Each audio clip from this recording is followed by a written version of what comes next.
皆さんこんにちは。アジア言語独学センター所長のトニー・ダンディです。このビジネスパーソンの起きてから寝るまで160選という番組では、一般的な社会人、会社員が朝起きてから夜寝るまでの行動を各言語で表現できるようになるためのサブスティチューションドリルです。何度も声出し練習をして様々な表現を身につけていきます。それでは早速今回の学習を始めましょう。ខ្ញុំភ្ញាក់ពីដំណេកម៉ោង6ព្រឹកខ្ញុំភ្ញាក់ពីដំណេកម៉ោង6ព្រឹកខ្ញុំភ្ញាក់ពីដំណេកម៉ោង6ព្រឹកគាត់ភ្ញាក់ពីដំណេកមុនពេលថ្ងៃរះគាត់ភ្ញាក់ពីដំណេកមុនពេលថ្ងៃរះគាត់ភ្ញាក់ពីដំណេកមុនពេលថ្ងៃរះយើងភ្ញាក់ពីដំណេកដោយសារនាឡិកាអាឡាមយើងភ្ញាក់ពីដំណេកដោយសារនាឡិកាអាឡាមយើងភ្ញាក់ពីដំណេកដោយសារនាឡិកាអាឡាមនាងភ្ញាក់ពីដំណេកយឺតជាងធម្មតានាងភ្ញាក់ពីដំណេកយឺតជាងធម្មតានាងភ្ញាក់ពីដំណេកយឺតជាងធម្មតាខ្ញុំក្រោកពីគេងភ្លាមខ្ញុំក្រោកពីគេងភ្លាមខ្ញុំក្រោកពីគេងភ្លាមគាត់ក្រោកពីគេងដោយលំបាកគាត់ក្រោកពីគេងដោយលំបាកគាត់ក្រោកពីគេងដោយលំបាកកូនក្រោកពីគេងដោយសប្បាយចិត្តកូនក្រោកពីគេងដោយសប្បាយចិត្តកូនក្រោកពីគេងដោយសប្បាយចិត្តនាងក្រោកពីគេងហើយទៅបន្ទប់ទឹកនាងក្រោកពីគេងហើយទៅបន្ទប់ទឹកនាងក្រោកពីគេងហើយទៅបន្ទប់ទឹកខ្ញុំលាងមុខដោយទឹកត្រជាក់ខ្ញុំលាងមុខដោយទឹកត្រជាក់ខ្ញុំលាងមុខដោយទឹកត្រជាក់គាត់លាងមុខនៅក្នុងបន្ទប់ទឹកគាត់លាងមុខនៅក្នុងបន្ទប់ទឹកគាត់លាងមុខនៅក្នុងបន្ទប់ទឹកយើងលាងមុខរាល់ព្រឹកយើងលាងមុខរាល់ព្រឹកយើងលាងមុខរាល់ព្រឹកនាងលាងមុខដោយសាប៊ូមុខនាងលាងមុខដោយសាប៊ូមុខនាងលាងមុខដោយសាប៊ូមុខខ្ញុំដុសធ្មេញរយៈពេល3នាទីខ្ញុំដុសធ្មេញរយៈពេល3នាទីខ្ញុំដុសធ្មេញរយៈពេល3នាទីគាត់ដុសធ្មេញ2ដងក្នុងមួយថ្ងៃគាត់ដុសធ្មេញ2ដងក្នុងមួយថ្ងៃគាត់ដុសធ្មេញ2ដងក្នុងមួយថ្ងៃយើងដុសធ្មេញបន្ទាប់ពីញ៉ាំអាហារយើងដុសធ្មេញបន្ទាប់ពីញ៉ាំអាហារយើងដុសធ្មេញបន្ទាប់ពីញ៉ាំអាហារកូនដុសធ្មេញមុនពេលគេងកូនដុសធ្មេញមុនពេលគេងកូនដុសធ្មេញមុនពេលគេងខ្ញុំងូតទឹកក្តៅរាល់ព្រឹកខ្ញុំងូតទឹកក្តៅរាល់ព្រឹកខ្ញុំងូតទឹកក្តៅរាល់ព្រឹកគាត់ងូតទឹករយៈពេល10នាទីគាត់ងូតទឹករយៈពេល10នាទីគាត់ងូតទឹករយៈពេល10នាទីនាងងូតទឹកឆាប់រហ័សព្រោះយឺតនាងងូតទឹកឆាប់រហ័សព្រោះយឺតនាងងូតទឹកឆាប់រហ័សព្រោះយឺតយើងងូតទឹកមុនពេលចេញផ្ទះយើងងូតទឹកមុនពេលចេញផ្ទះយើងងូតទឹកមុនពេលចេញផ្ទះខ្ញុំស្លៀកពាក់ឯកសណ្ឋានខ្ញុំស្លៀកពាក់ឯកសណ្ឋានខ្ញុំស្លៀកពាក់ឯកសណ្ឋានគាត់ស្លៀកពាក់អាវកាក់គាត់ស្លៀកពាក់អាវកាក់គាត់ស្លៀកពាក់អាវកាក់នាងស្លៀកពាក់សំពត់នាងស្លៀកពាក់សំពត់នាងស្លៀកពាក់សំពត់ យើងស្លៀកពាក់សម្លៀកបំពាក់ការិយាល័យយើងស្លៀកពាក់សម្លៀកបំពាក់ការិយាល័យយើងស្លៀកពាក់សម្លៀកបំពាក់ការិយាល័យខ្ញុំញ៉ាំអាហារពេលព្រឹកនៅផ្ទះខ្ញុំញ៉ាំអាហារពេលព្រឹកនៅផ្ទះខ្ញុំញ៉ាំអាហារពេលព្រឹកនៅផ្ទះគាត់ញ៉ាំអាហារពេលព្រឹកជាមួយក្រុមគ្រួសារគាត់ញ៉ាំអាហារពេលព្រឹកជាមួយក្រុមគ្រួសារគាត់ញ៉ាំអាហារពេលព្រឹកជាមួយក្រុមគ្រួសារនាងញ៉ាំនំប៉័ងជាអាហារពេលព្រឹកនាងញ៉ាំនំប៉័ងជាអាហារពេលព្រឹកនាងញ៉ាំនំប៉័ងជាអាហារពេលព្រឹកយើងញ៉ាំអាហារពេលព្រឹកម៉ោង 7យើងញ៉ាំអាហារពេលព្រឹកម៉ោង 7យើងញ៉ាំអាហារពេលព្រឹកម៉ោង 7ខ្ញុំផឹកកាហ្វេក្តៅមួយកែវខ្ញុំផឹកកាហ្វេក្តៅមួយកែវខ្ញុំផឹកកាហ្វេក្តៅមួយកែវគាត់ផឹកកាហ្វេទឹកដោះគោគាត់ផឹកកាហ្វេទឹកដោះគោគាត់ផឹកកាហ្វេទឹកដោះគោនាងផឹកកាហ្វេរាល់ព្រឹកនាងផឹកកាហ្វេរាល់ព្រឹកនាងផឹកកាហ្វេរាល់ព្រឹកយើងផឹកកាហ្វេនៅហាងកាហ្វេយើងផឹកកាហ្វេនៅហាងកាហ្វេយើងផឹកកាហ្វេនៅហាងកាហ្វេ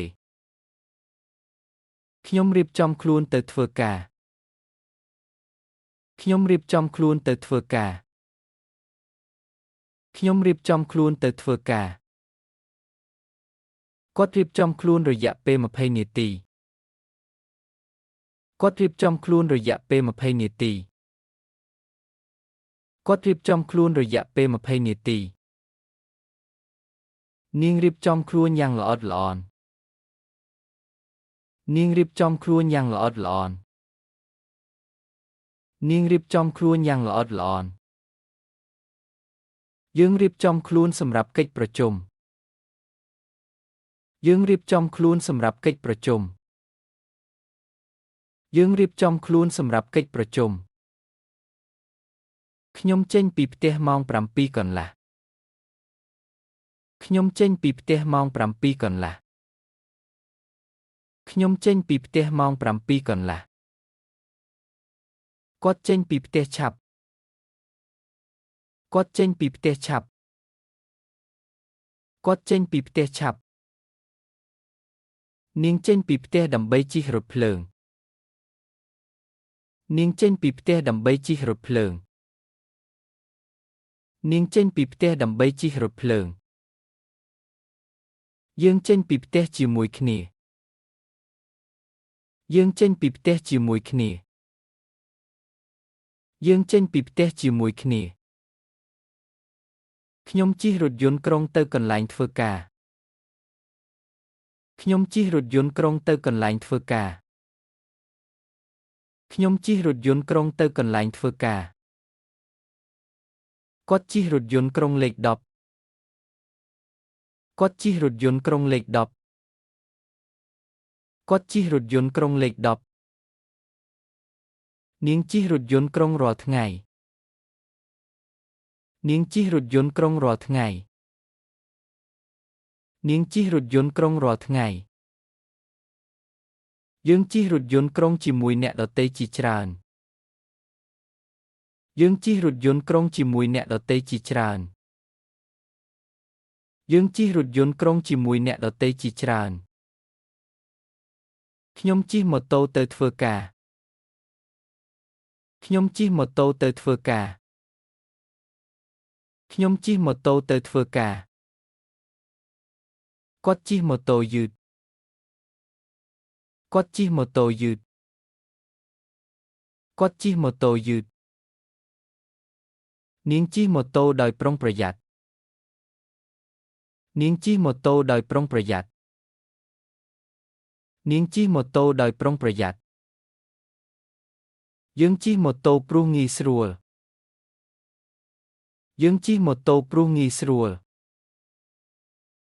យើងជិះម៉ូតូព្រោះងាយស្រួលខ្ញុំជាប់ស្ទះចរាចរណ៍រាល់ព្រឹកខ្ញុំជាប់ស្ទះចរាចរណ៍រាល់ព្រឹកខ្ញុំជាប់ស្ទះចរាចរណ៍រាល់ព្រឹកគាត់ជាប់ស្ទះចរាចរណ៍រយៈពេល1ម៉ោងគាត់ជាប់ស្ទះចរាចរណ៍រយៈពេល1ម៉ោងគាត់ជាប់ស្ទះចរាចរណ៍រយៈពេល1ម៉ោងនាងជាប់ស្ទះចរាចរណ៍ហើយយឺតនាងជាប់ស្ទះចរាចរណ៍ហើយយឺតនាងជាប់ស្ទះចរាចរណ៍ហើយយឺតយើងជាប់ស្ទះចរាចរណ៍នៅផ្លូវធំយើងជាប់ស្ទះចរាចរណ៍នៅផ្លូវធំយើងជាប់ស្ទះចរាចរណ៍នៅផ្លូវធំខ្ញុំមកដល់ទាន់ពេលរាល់ថ្ងៃខ្ញុំមកដល់ទាន់ពេលរាល់ថ្ងៃខ្ញុំមកដល់ទាន់ពេលរាល់ថ្ងៃគាត់មកដល់ទាន់ពេលសម្រាប់កិច្ចប្រជុំគាត់មកដល់ទាន់ពេលសម្រាប់កិច្ចប្រជុំគាត់មកដល់ទាន់ពេលសម្រាប់កិច្ចប្រជុំនាងមកដល់ទាន់ពេលធ្វើបើមានស្ទះចរាចរណ៍នាងមកដល់ទាន់ពេលធ្វើបើមានស្ទះចរាចរណ៍នាងមកដល់ទាន់ពេលធ្វើបើមានស្ទះចរាចរណ៍យើងមកដល់ទាន់ពេលដោយសារចេញឆាប់យើងមកដល់ទាន់ពេលដោយសារចេញឆាប់យើងមកដល់ទាន់ពេលដោយសារចេញឆាប់ខ្ញុំយឺតម៉ោង10នាទីខ្ញុំយឺតម៉ោង10នាទីខ្ញុំយឺតម៉ោង10នាទីគាត់យឺតម៉ោងដោយសារស្ទះចរាចរណ៍គាត់យឺតម៉ោងដោយសារស្ទះចរាចរណ៍គាត់យឺតម៉ោងដោយសារស្ទះចរាចរណ៍នាងមិនដែលយឺតម៉ោងទេនាងមិនដែលយឺតម៉ោងទេនាងមិនដែលយឺតម៉ោងទេយើងយឺតម៉ោងព្រោះរថភ្លើងពន្យឺត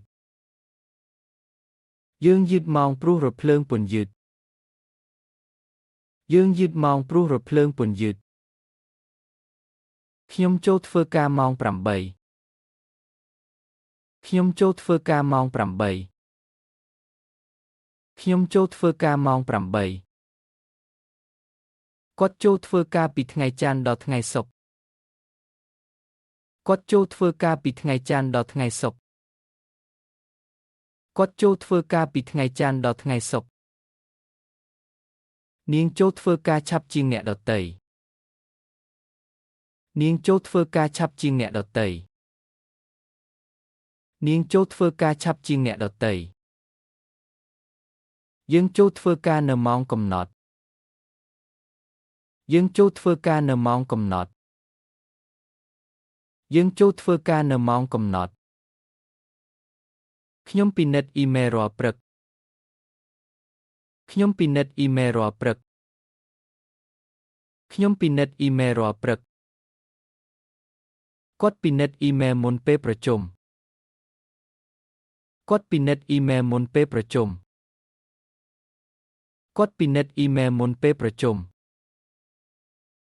នាងពិនិត្យអ៊ីមែលច្រើនដងក្នុងមួយថ្ងៃ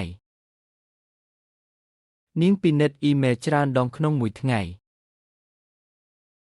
នាងពិនិត្យអ៊ីមែលច្រើនដងក្នុងមួយថ្ងៃយើងពិនិត្យអ៊ីមែលសំខាន់មុនគេយើងពិនិត្យអ៊ីមែលសំខាន់មុនគេយើងពិនិត្យអ៊ីមែលសំខាន់មុនគេខ្ញុំចូលរួមកិច្ចប្រជុំប្រចាំសប្តាហ៍ខ្ញុំចូលរួមកិច្ចប្រជុំប្រចាំសប្តាហ៍ខ្ញុំចូលរួមកិច្ចប្រជុំប្រចាំសប្តាហ៍គាត់ចូលរួមកិច្ចប្រជុំតាមអ៊ីនធឺណិតគាត់ចូលរួមកិច្ចប្រជុំតាមអ៊ីនធឺណិតគាត់ចូលរួមកិច្ចប្រជុំតាមអ៊ីនធឺណិតនាងចូលរួមកិច្ចប្រជុំជាមួយអតិថិជននាងចូលរួមកិច្ចប្រជុំជាមួយអតិថិជននាងចូលរួមកិច្ចប្រជុំជាមួយអតិថិជនយើងចូលរួមកិច្ចប្រជុំនៅបន្ទប់ប្រជុំ យើងចូលរួមកិច្ចប្រជុំនៅបន្ទប់ប្រជុំយើងចូលរួមកិច្ចប្រជុំនៅបន្ទប់ប្រជុំខ្ញុំធ្វើបទបង្ហាញអំពីគម្រោងថ្មីខ្ញុំធ្វើបទបង្ហាញអំពីគម្រោងថ្មីខ្ញុំធ្វើបទបង្ហាញអំពីគម្រោងថ្មីគាត់ធ្វើបទបង្ហាញដល់ក្រុមការងារគាត់ធ្វើបទបង្ហាញដល់ក្រុមការងារគាត់ធ្វើបទបង្ហាញដល់ក្រុមការងារនាងធ្វើបទបង្ហាញយ៉ាងច្បាស់លាស់នាងធ្វើបទបង្ហាញយ៉ាងច្បាស់លាស់នាងធ្វើបទបង្ហាញយ៉ាងច្បាស់លាស់យើងធ្វើបទបង្ហាញជាភាសាអង់គ្លេសយើងធ្វើបទបង្ហាញជាភាសាអង់គ្លេសយើងធ្វើបទបង្ហាញជាភាសាអង់គ្លេសខ្ញុំសរសេររបាយការណ៍ប្រចាំខែខ្ញុំសរសេររបាយការណ៍ប្រចាំខែខ្ញុំសរសេររបាយការណ៍ប្រចាំខែគាត់សរសេររបាយការណ៍មុនថ្ងៃផុតកំណត់គាត់សរសេររបាយការណ៍មុនថ្ងៃផុតកំណត់គាត់សរសេររបាយការណ៍មុនថ្ងៃផុតកំណត់នាងសរសេររបាយការណ៍យ៉ាងលម្អិត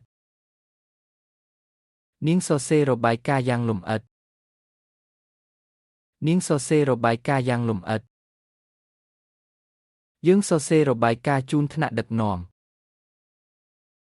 យើងសរសេររបាយការណ៍ជូនថ្នាក់ដឹកនាំយើងសរសេររបាយការណ៍ជូនថ្នាក់ដឹកនាំខ្ញុំតាក់ទងអតិថិជនតាមទូរស័ព្ទខ្ញុំតាក់ទងអតិថិជនតាមទូរស័ព្ទខ្ញុំតាក់ទងអតិថិជនតាមទូរស័ព្ទគាត់តាក់ទងអតិថិជនដើម្បីបញ្ជាក់ការវិភាគគាត់តាក់ទងអតិថិជនដើម្បីបញ្ជាក់ការវិភាគគាត់តាក់ទងអតិថិជនដើម្បីបញ្ជាក់ការវិភាគនាងតាក់ទងអតិថិជនថ្មីនាងតាក់ទងអតិថិជនថ្មីនាងតាក់ទងអតិថិជនថ្មីយើងតាក់ទងអតិថិជនតាមអ៊ីមែលយើងតាក់ទងអតិថិជនតាមអ៊ីមែលយើងតាក់ទងអតិថិជនតាមអ៊ីមែលខ្ញុំដោះស្រាយបញ្ហារបស់អតិថិជនខ្ញុំដោះស្រាយបញ្ហារបស់អតិថិជនខ្ញុំដោះស្រាយបញ្ហារបស់អតិថិជនគាត់ដោះស្រាយបញ្ហាបច្ចេកទេសគាត់ដោះស្រាយបញ្ហាបច្ចេកទេសគាត់ដោះស្រាយបញ្ហាបច្ចេកទេសនាងដោះស្រាយបញ្ហាយ៉ាងរហ័សនាងដោះស្រាយបញ្ហាយ៉ាងរហ័សនាងដោះស្រាយបញ្ហាយ៉ាងរហ័សយើងដោះស្បញ្ហារួមគ្នាយើងដោះស្បញ្ហារួមគ្នាយើងដោះស្បញ្ហារួមគ្នាខ្ញុំធ្វើការជាក្រុមជាមួយមិត្តរួមការងារខ្ញុំធ្វើការជាក្រុមជាមួយមិត្តរួមការងារខ្ញុំធ្វើការជាក្រុមជាមួយមិត្តរួមការងារគាត់ធ្វើការជារោងចក្រគាត់ធ្វើការជារោងចក្រគាត់ធ្វើការជារោងចក្រនាងធ្វើការជាក្រុមយកបានល្អនាងធ្វើការជាក្រុមយកបានល្អនាងធ្វើការជាក្រុមយកបានល្អយើងធ្វើការជាក្រុមដើម្បីបាញ់គម្រោងយើងធ្វើការជាក្រុមដើម្បីបាញ់គម្រោងយើងធ្វើការជាក្រុមដើម្បីបាញ់គម្រោងខ្ញុំទូរស័ព្ទទៅអតិថិជនរាល់ព្រឹក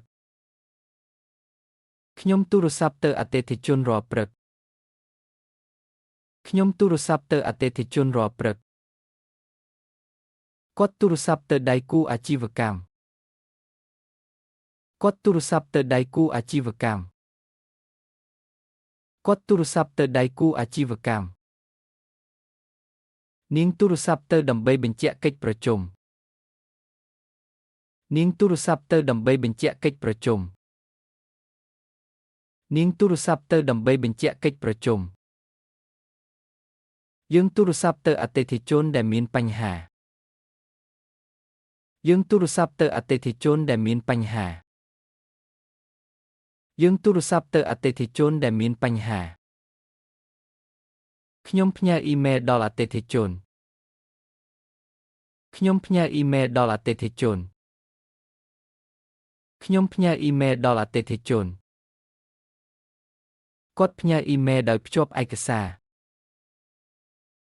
គាត់ផ្ញើអ៊ីមែលដោយភ្ជាប់ឯកសារគាត់ផ្ញើអ៊ីមែលដោយភ្ជាប់ឯកសារនាងផ្ញើអ៊ីមែលឆ្លើយតបភ្លាមនាងផ្ញើអ៊ីមែលឆ្លើយតបភ្លាមនាងផ្ញើអ៊ីមែលឆ្លើយតបភ្លាមយើងផ្ញើអ៊ីមែលដល់ក្រុមការងារទាំងអស់យើងផ្ញើអ៊ីមែលដល់ក្រុមការងារទាំងអស់យើងផ្ញើអ៊ីមែលដល់ក្រុមការងារទាំងអស់ខ្ញុំញ៉ាំអាហារថ្ងៃត្រង់នៅភោជនីយដ្ឋានជិតការិយាល័យខ្ញុំញ៉ាំអាហារថ្ងៃត្រង់នៅភោជនីយដ្ឋានជិតការិយាល័យខ្ញុំញ៉ាំអាហារថ្ងៃត្រង់នៅភោជនីយដ្ឋានជិតការិយាល័យគាត់ញ៉ាំអាហារថ្ងៃត្រង់នៅតុការងាររបស់គាត់គាត់ញ៉ាំអាហារថ្ងៃត្រង់នៅតុការងាររបស់គាត់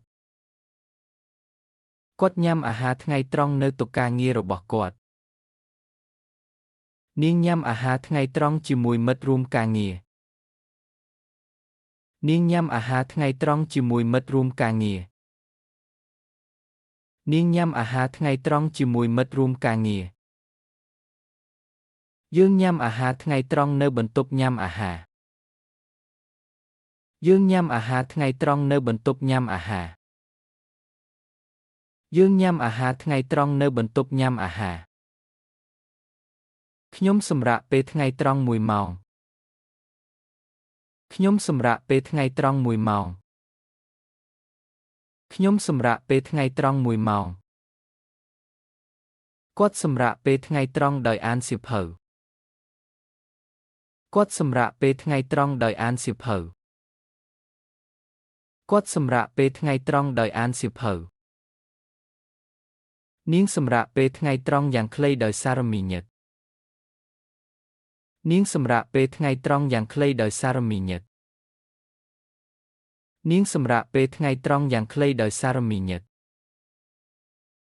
យើងសម្រាកពេលថ្ងៃត្រង់ជាមួយក្រុមការងារយើងសម្រាកពេលថ្ងៃត្រង់ជាមួយក្រុមការងារយើងសម្រាកពេលថ្ងៃត្រង់ជាមួយក្រុមការងារខ្ញុំរៀបចំឯកសារសម្រាប់កិច្ចប្រជុំខ្ញុំរៀបចំឯកសារសម្រាប់កិច្ចប្រជុំខ្ញុំរៀបចំឯកសារសម្រាប់កិច្ចប្រជុំគាត់រៀបចំឯកសារយ៉ាងល្អិតល្អន់គាត់រៀបចំឯកសារយ៉ាងល្អិតល្អន់គាត់រៀបចំឯកសារយ៉ាងល្អិតល្អន់នាងរៀបចំឯកសារជូនអតិថិជននាងរៀបចំឯកសារជូនអតិថិជននាងរៀបចំឯកសារជូនអតិថិជនយើងរៀបចំឯកសារជាភាសាខ្មែរនិងអង់គ្លេសយើងរៀបចំឯកសារជាភាសាខ្មែរនិងអង់គ្លេសយើងរៀបចំឯកសារជាភាសាខ្មែរនិងអង់គ្លេសខ្ញុំធ្វើការលើសម៉ោងព្រោះការងារច្រើនខ្ញុំធ្វើការលើសម៉ោងព្រោះការងារច្រើនខ្ញុំធ្វើការលើសម៉ោងព្រោះការងារច្រើនគាត់ធ្វើការលើសម៉ោងដើម្បីបញ្ចប់គម្រោងគាត់ធ្វើការលើសម៉ោងដើម្បីបញ្ចប់គម្រោងគាត់ធ្វើការលើសម៉ោងដើម្បីបញ្ចប់គម្រោងនាងធ្វើការលើសម៉ោងរៀងរាល់សប្តាហ៍នាងធ្វើការលើសម៉ោងរៀងរាល់សប្តាហ៍នាងធ្វើការលើសម៉ោងរៀងរាល់សប្តាហ៍យើងធ្វើការលើសម៉ោងដោយស្ម័គ្រចិត្តយើងធ្វើការលើសម៉ោងដោយស្ម័គ្រចិត្តយើងធ្វើការលើសម៉ោងដោយស្ម័គ្រចិត្តខ្ញុំរៀបចំផែនការសម្រាប់ថ្ងៃស្អែកមុនចេញការ ខ្ញុំរៀបចំផែនការសម្រាប់ថ្ងៃស្អែកមុនចេញការខ្ញុំរៀបចំផែនការសម្រាប់ថ្ងៃស្អែកមុនចេញការគាត់រៀបចំផែនការប្រចាំសប្តាហ៍ជារៀងរាល់ថ្ងៃសុក្រគាត់រៀបចំផែនការប្រចាំសប្តាហ៍ជារៀងរាល់ថ្ងៃសុក្រគាត់រៀបចំផែនការប្រចាំសប្តាហ៍ជារៀងរាល់ថ្ងៃសុក្រនាងរៀបចំផែនការយ៉ាងលម្អិតនៅចុងថ្ងៃនាងរៀបចំផែនការយ៉ាងលម្អិតនៅចុងថ្ងៃនាងរៀបចំផែនការយ៉ាងលម្អិតនៅចុងថ្ងៃយើងរៀបចំផែនការជាមួយក្រុមការងារយើងរៀបចំផែនការជាមួយក្រុមការងារយើងរៀបចំផែនការជាមួយក្រុមការងារខ្ញុំចេញពីការិយាល័យម៉ោង6ខ្ញុំចេញពីការិយាល័យម៉ោង6ខ្ញុំចេញពីការិយាល័យម៉ោង6គាត់ចេញពីការិយាល័យក្រោយអ្នកដទៃគាត់ចេញពីការិយាល័យក្រោយអ្នកដទៃគាត់ចេញពីការិយាល័យក្រោយអ្នកដទៃនាងចេញពីការិយាល័យដោយអស់កម្លាំងនាងចេញពីការិយាល័យដោយអស់កម្លាំងនាងចេញពីការិយាល័យដោយអស់កម្លាំងយើងចេញពីការិយាល័យជាមួយគ្នាយើងចេញពីការិយាល័យជាមួយគ្នាយើងចេញពីការិយាល័យជាមួយគ្នាខ្ញុំត្រឡប់ទៅផ្ទះដោយជិះម៉ូតូខ្ញុំត្រឡប់ទៅផ្ទះដោយជិះម៉ូតូខ្ញុំត្រឡប់ទៅផ្ទះដោយជិះម៉ូតូគាត់ត្រឡប់ទៅផ្ទះម៉ោង7គាត់ត្រឡប់ទៅផ្ទះម៉ោង7គាត់ត្រឡប់ទៅផ្ទះម៉ោង7នាងត្រឡប់ទៅផ្ទះបន្ទាប់ពីធ្វើការលើសម៉ោងនាងត្រឡប់ទៅផ្ទះបន្ទាប់ពីធ្វើការលើសម៉ោងនាងត្រឡប់ទៅផ្ទះបន្ទាប់ពីធ្វើការលើសម៉ោងយើងត្រឡប់ទៅផ្ទះតាមផ្លូវវែងយើងត្រឡប់ទៅផ្ទះតាមផ្លូវវែងយើងត្រឡប់ទៅផ្ទះតាមផ្លូវវែងខ្ញុំឈប់សម្រាកនៅផ្ទះដោយមើលទូរទស្សន៍ខ្ញុំឈប់សម្រាកនៅផ្ទះដោយមើលទូរទស្សន៍ខ្ញុំឈប់សម្រាកនៅផ្ទះដោយមើលទូរទស្សន៍គាត់ឈប់សម្រាកនៅផ្ទះដោយស្ដាប់តន្ត្រីគាត់ឈប់សម្រាកនៅផ្ទះដោយស្ដាប់តន្ត្រីគាត់ឈប់សម្រាកនៅផ្ទះដោយស្ដាប់តន្ត្រីនាងឈប់សម្រាកនៅផ្ទះដោយអានសៀវភៅនាងឈប់សម្រាកនៅផ្ទះដោយអានសៀវភៅនាងឈប់សម្រាកនៅផ្ទះដោយអានសៀវភៅយើងឈប់សម្រាកនៅផ្ទះជាមួយក្រុមគ្រួសារយើងឈប់សម្រាកនៅផ្ទះជាមួយក្រុមគ្រួសារយើងឈប់សម្រាកនៅផ្ទះជាមួយក្រុមគ្រួសារខ្ញុំញ៉ាំអាហារពេលល្ងាចជាមួយគ្រួសារខ្ញុំញ៉ាំអាហារពេលល្ងាចជាមួយគ្រួសារខ្ញុំញ៉ាំអាហារពេលល្ងាចជាមួយគ្រួសារគាត់ញ៉ាំអាហារពេលល្ងាចនៅភោជនីយដ្ឋានគាត់ញ៉ាំអាហារពេលល្ងាចនៅភោជនីយដ្ឋានគាត់ញ៉ាំអាហារពេលល្ងាចនៅភោជនីយដ្ឋាននាងញ៉ាំអាហារពេលល្ងាចដែលនាងធ្វើផ្ទាល់ខ្លួននាងញ៉ាំអាហារពេលល្ងាចដែលនាងធ្វើផ្ទាល់ខ្លួននាងញ៉ាំអាហារពេលល្ងាចដែលនាងធ្វើផ្ទាល់ខ្លួនយើងញ៉ាំអាហារពេលល្ងាចម៉ោង8យើងញ៉ាំអាហារពេលល្ងាចម៉ោង8យើងញ៉ាំអាហារពេលល្ងាចម៉ោង8ខ្ញុំហាត់ប្រាណនៅព្រឹកព្រលឹមខ្ញុំហាត់ប្រាណនៅព្រឹកព្រលឹមខ្ញុំហាត់ប្រាណនៅព្រឹកព្រលឹមគាត់ហាត់ប្រាណនៅព្រឹកនៅកន្លែងហាត់ប្រាណគាត់ហាត់ប្រាណនៅព្រឹកនៅកន្លែងហាត់ប្រាណគាត់ហាត់ប្រាណនៅព្រឹកនៅកន្លែងហាត់ប្រាណនាងហាត់ប្រាណដោយរត់ប្រាណ នាងហាត់ប្រាណដោយរត់ប្រាណនាងហាត់ប្រាណដោយរត់ប្រាណយើងហាត់ប្រាណរាល់ថ្ងៃដើម្បីសុខភាពល្អយើងហាត់ប្រាណរាល់ថ្ងៃដើម្បីសុខភាពល្អយើងហាត់ប្រាណរាល់ថ្ងៃដើម្បីសុខភាពល្អខ្ញុំងូតទឹកពេលល្ងាចបន្ទាប់ពីហាត់ប្រាណខ្ញុំងូតទឹកពេលល្ងាចបន្ទាប់ពីហាត់ប្រាណខ្ញុំងូតទឹកពេលល្ងាចបន្ទាប់ពីហាត់ប្រាណគាត់ងូតទឹកពេលល្ងាចដោយទឹកត្រជាក់គាត់ងូតទឹកពេលល្ងាចដោយទឹកត្រជាក់គាត់ងូតទឹកពេលល្ងាចដោយទឹកត្រជាក់នាងងូតទឹកពេលល្ងាចរាល់ថ្ងៃនាងងូតទឹកពេលល្ងាចរាល់ថ្ងៃនាងងូតទឹកពេលល្ងាចរាល់ថ្ងៃយើងងូតទឹកពេលល្ងាចមុនពេលគេងយើងងូតទឹកពេលល្ងាចមុនពេលគេងយើងងូតទឹកពេលល្ងាចមុនពេលគេងខ្ញុំរៀបចំសម្ភារៈសម្រាប់ថ្ងៃស្អែកខ្ញុំរៀបចំសម្ភារៈសម្រាប់ថ្ងៃស្អែកខ្ញុំរៀបចំសម្ភារៈសម្រាប់ថ្ងៃស្អែកគាត់រៀបចំសម្លៀកបំពាក់សម្រាប់ថ្ងៃស្អែកគាត់រៀបចំសម្លៀកបំពាក់សម្រាប់ថ្ងៃស្អែក